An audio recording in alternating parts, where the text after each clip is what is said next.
Alright, what's up everybody again? This is Mark coming to you with a new Summerboard video.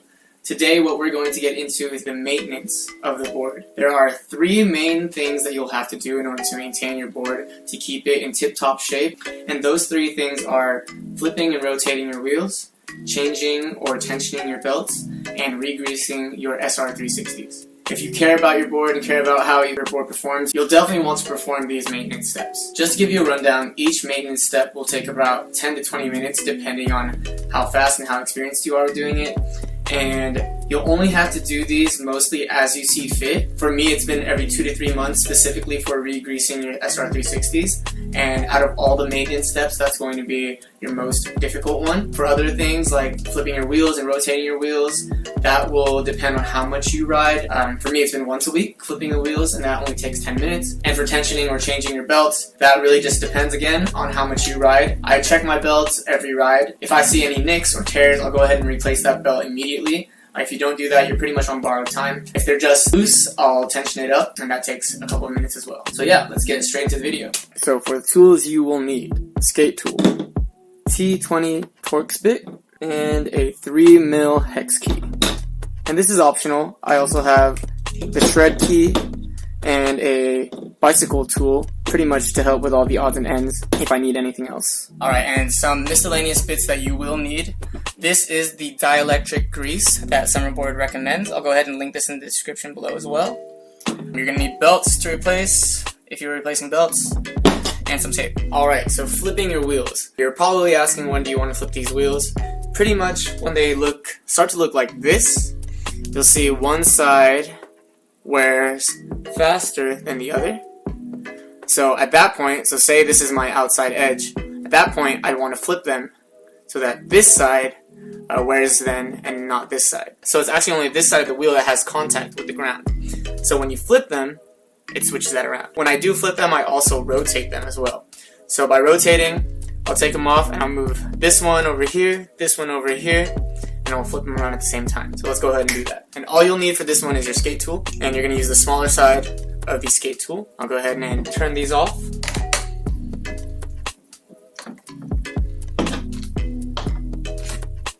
So there's one side, and since I'm going to flip them in an X pattern, I'll take this one off as well.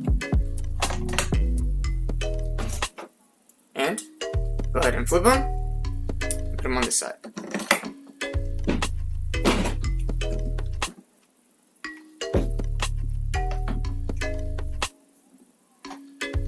Alright, done with that side, I'll go ahead and do the other side.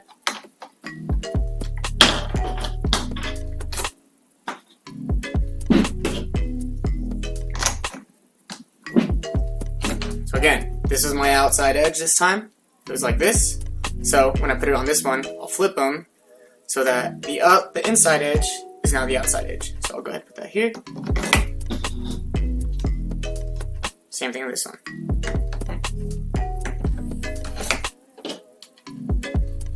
Pro tip about these two: when you rotate these, you don't always have to rotate them in the same X pattern, and that's because some wheels will actually wear faster than the others. So for example, my comfortable side is my heel side, so naturally the heel side wheels will wear faster than my toe side wheels. Kind of hard to see, but that's how it is right now. And that being said, that means my front toe side wheel actually gets the least amount of wear. So I'll always rotate this to be on my heel side edge at least once, just so that this wheel gets more wear. As you can see, this wheel has less wear than this one. This one's definitely worn out because this is my back heel side edge. You don't always have to rotate. Rotate is up to your discretion, but I would always flip so that your wheels last as long as possible. So lastly, when you do put the wheels back on, you're going to want to tighten them up all the way, then back off about an eighth or quarter turn so that your wheels can spin freely. On to the belts and tension. So what I meant by tension is that you don't want your belt to be too loose or too tight when it's on these gears.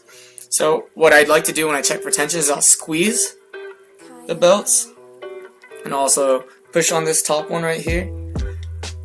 So these belts are actually a little too tight. I'll go ahead and loosen these up so I can show you what a tension belt looks like. I'll use my T20 bit torx, and I'm going to use it on these 4 motor screws. Let's go ahead and do that.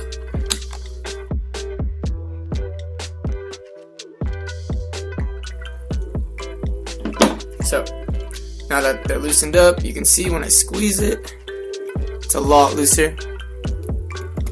So to retension these, I'll go ahead and push these apart and see how they tighten up. It's a little too tight. Go ahead and make it a little bit looser. For me, this is enough play. See this play right here? So I'll go ahead and tighten them down. Before I tighten all of them down first, I'll tighten 2 screws, usually opposite of each other, just so the pressure is even. So go ahead and do that. Cool, there's 2. Once 2 screws are tightened up, I'll go ahead and check the tension again. Little on the tighter side, but this is okay for me. I would ride this. Now I'll go ahead and crank down the rest of them. And when I tighten these, I actually tighten them down as hard as I can, because I do not want these motor mounts moving while I'm riding because of the vibrations that will happen, or I don't want to always be tightening this up all the time. So I like to crank these down as much as possible without stripping the screws. And that's it for tensioning. So now say your belt starts to look like this. There's a big tear. The belt is a little cut up here on the inside on the teeth as well. So when your belt starts to look like this is the time that you'll want to replace your belt. So we'll go ahead and get into that. So same steps as before, you're going to want to loosen these 4 motor mount screws. Loosen those up, go ahead and take it off. And as I take it off, actually I will make sure the motor is as close to the to the wheel, center wheel as possible. I'll start pulling off the belt until I can't take it off anymore.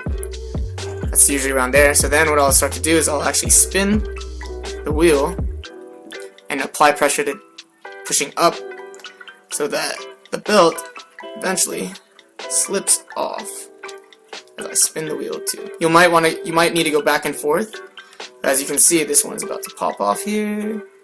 There you go. Now it's off. So to put the belt back on, what I like to do is take the teeth here, align it with the motor mount pulley first, or the motor pulley first, which is the smaller one. And then I will pull here and match the teeth up with the center wheel pulley. And when it's lined up, I'll spin the center wheel a bit. You might feel it stretch, but that's okay. So I'll spin, spin, spin. Eventually it lines up right here. And when it lines up, you should be able just to spin it until it's completely on. And all that's left to do is to tension the belt, just like I showed you earlier. When I do crank these motor screws down, I'll actually start it with this small little screwdriver that I have. So I'll tighten them down, get it snug. And once it's all snug and tight, I'll then check the belt tension. That's good for me. Some play there, that's good. And once that's done, I'll actually take something else. I like using this bicycle tool here, and I'll take my T20 torx bit attachment, and I actually use this for more leverage so that I can actually get these tighter than I would with this. So I'll go ahead and do that. Not too much, because again, you don't want it to strip, but from my experience with these torque bits and this motor mount, I haven't had an issue. And you are good to go. Lastly, it's going to be your SR360. So here's an example of what it should spin like. Should be buttery smooth. I'll grab the other one too. Should be buttery smooth. And I am going to help you achieve that. First things first, I learned this off somebody on Facebook. I think his name's Jeremy. But go ahead and take some tape. I just have this blue masking tape here. And what I'm going to do is apply this tape around the housing of the SR360.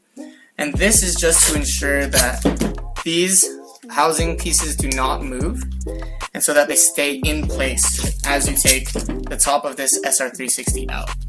So this will just help make your life much easier at the end when you go ahead and reassemble everything.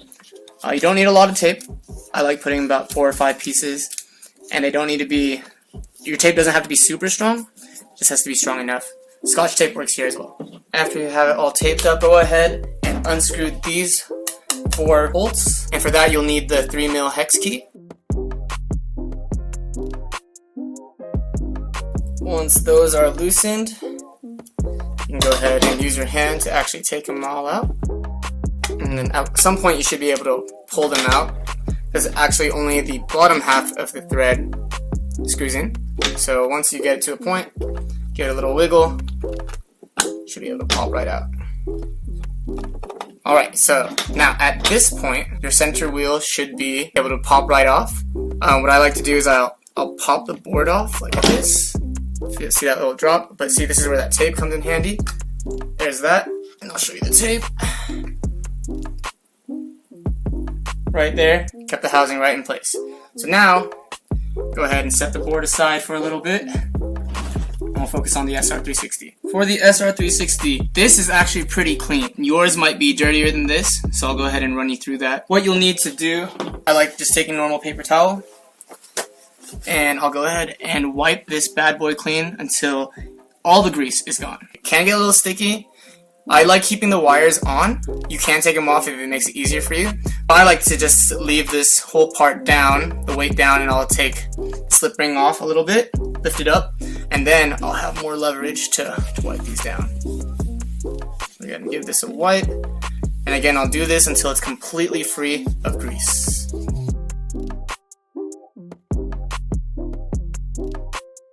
Alright, so this looks about good enough for me. You can go a little bit deeper. I still have some leftover grease here, so I'll probably touch that up just a little bit, but overall this looks pretty clean to me. So I'll go ahead now and move back over to the board. So for the board, you don't have to do much. Actually, I just like to make sure these side parts are cleaned up. That's normally from like excess grease that's gotten all dirtied up. And then you just want to look for any dirt that's inside. So I see some right here. I'll clean up and get all the dirt out pretty much. If your center, if this part right here is looking pretty grimy, go ahead and clean that out. Mine looks pretty good. I'm just going to clean up the side edges because you don't want too much dirt coming in here. So I'll go ahead and clean those out. Now we can move on to the grease. For the underside of the board, all you need to do with the grease is actually apply grease on the top of these prongs. So go ahead and do that. Just a little bit of grease right here at the top. Doesn't need much. Sorry, my applicator is all out of whack. Cool. There's that. And then I'll go ahead and spread it across. And make sure majority of that grease is on that contact point at the top. And since I'm here, I'll go ahead and check the prongs as well. Make sure they're all about the same level. If they're too low, you want to pull them back up. So this one's looking pretty low, so I'll pull this one back up. This one as well. And that one looks about right. Cool, so those look good to me. Now onto the slip rings. General rule of thumb is that you want to apply a generous amount of grease on these rings, and I'll go ahead and do that. So I'll take a goop of this grease here, and then when I mean generous, like, don't be afraid. Apply that grease. So I'll go ahead and do this first. I'll apply one side, and then I'll go ahead and take more grease here. And I'm aiming for the 3 rings here, but if you get grease along the edges or on this center ring or the center black part, that's totally okay. I haven't had any issues there. Go ahead and grab more. This might be a bit of a process. Yeah. Generous. I got a good layer there. Now I'm going to go ahead and use this brush. You can use your finger as well to go ahead and spread the grease as evenly as possible. And if you see spots that are dry compared to the rest of the rings, go ahead and apply more grease. When I do this, I'm making sure that every ring here, each ring has grease on it. And I'll clean up the sides as well, take any excess grease or spread it in there. I've had no issues putting grease on the outer ring either. You just end up with some cleanup after you've broken in the grease some. That's generally what you want it to look like. Last step and trickiest step of them all is to get this part back into the housing and screwing it all together. I just want to give you a quick warning when you do put these on. The way the slip ring aligns with this piece is that there's these little keys. You You want to make sure that these are aligned so that you can't move them. So right now the keys are in. If it wasn't in, you'd be able to do this. But once the keys are in, it's snug. So you can worry about that part later. I just wanted to give you a heads up. So the way I drop this in, I'll hold the SR360 like this. 2 fingers on each side, have my thumb on the center wheel, and I'll try to align these 4 points, these 4 holes back into the housing. It's a bit tricky, to be honest with you. So go ahead and line that out, and then drop it in. Sometimes it doesn't like to line up the first time. That's okay. Let's give it some love. Cool. So now the SR360 is on there inside the housing, and as you can see, this can spin. Cool. And as long as you spin this and you don't hear any plastic bits, you're good to go. The next step is tightening up. This part is a little hard to show because I'm actually doing the underside, but I'll explain to you what I'm doing. I'll go ahead and take the bolts here. I'll hold this part with my hand and I'll feed this through the underside of the board. And I'll try to get it to go into the housing here. And I'll wiggle it around, and once I feel it, so now for me, if you hear that sound, it went through the hole. And then I'll give it a few turns with my thumb to tighten it up. So that's good. I'll go ahead and do that for the rest of them.